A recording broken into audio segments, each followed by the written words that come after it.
ताई नमस्ते, मी हिरण्य बोलतोय.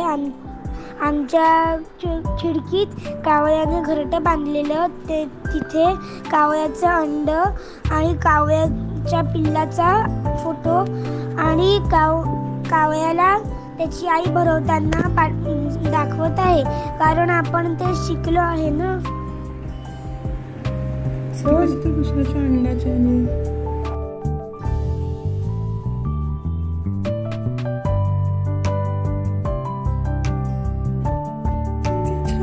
केले त्याने. खाऊ पाहिजे. चला आला तर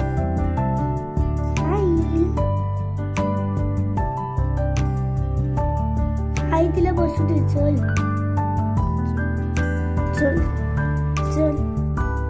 ताई, एका दिवसाचं पिल्लू, एका आठवड्याचं पिल्लू आणि 2 आठवड्यांचं पिल्लू.